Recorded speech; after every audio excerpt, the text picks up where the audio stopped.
a philanthropist and outspoken advocate for women's empowerment who has used her voice to support many global and local organizations. With her husband, Prince Harry, she is focused on Archwell, their new nonprofit organization building compassionate communities online and off to serve our collective well-being. Thank you so much for joining us, Meghan. Well, hi, everybody. This is exciting. I mean, I'm really thrilled that you asked me to be a part of this. And I think this is such an exceptional time. So happy to be here for my friend Michelle Obama's When We All Vote and to kick off the When All Women Vote couch party. I think, look, if we're looking at what's happening here and the work that you're doing at the United States of Women, it is fair to say that we are all very grateful for that work because we need it now really more than ever. So as I was thinking about this a little bit, I thought, when I think about voting and why this is so exceptionally important for all of us, I would frame it as we vote to honor those who came before us and to protect those who will come after us, because that's what community is all about. And that's specifically what this election is all about. You know, I think we're only 75 days away from Election Day. And that is so very close.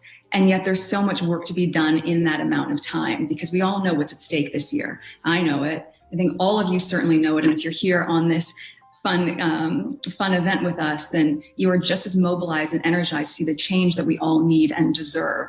So I'm inspired to see all of the work that you're doing in your communities, as well as for your communities.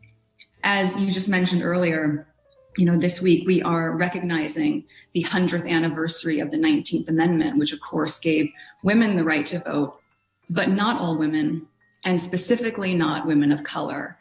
And as we look at things today, though it had taken decades longer for women of color to get the right to vote, even today we are watching so many women in different communities who are marginalized, still struggling to see that right come to fruition. And that is, it's just simply not okay.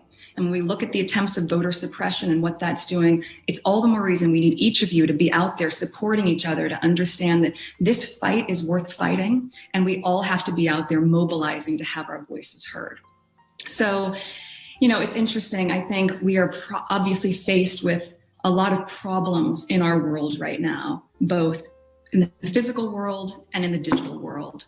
But we can and must do everything we can to ensure all women have their voices heard. Because at this juncture, if we aren't part of the solution, we are part of the problem. If you aren't going out there and voting, then you're complicit. If you are complacent, you're complicit.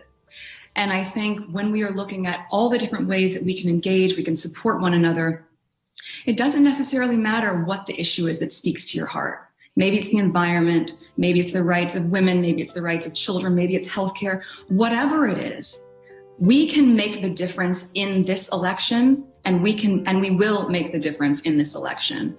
You know, as I continue to think about the rest of this day and all the amazing work you're going to be doing, texting eligible voters, making sure that they are registered, making sure that they can have the impact that we all need and really want, then I think it's an exciting day, because it is the countdown to the change that we would all like to see for the better for our country, and watching all of you do your part in whatever way to just encourage each other to have your voices heard. So I appreciate the work you're doing. I thank you so much. You know, in the fraught moment right now that we find our nation, exercising your right to vote isn't simply being part of a solution, it's being part of a legacy. So thank you for being part of that legacy with us. Take good care of yourselves and of each other. And I can't wait to see what we can all accomplish together. Thank you. Thank you so much, Meghan, for joining us and for your tireless advocacy on behalf of women all over the world. We really appreciate it. Thank you. Thank you for having me. This is fantastic. Well done, guys.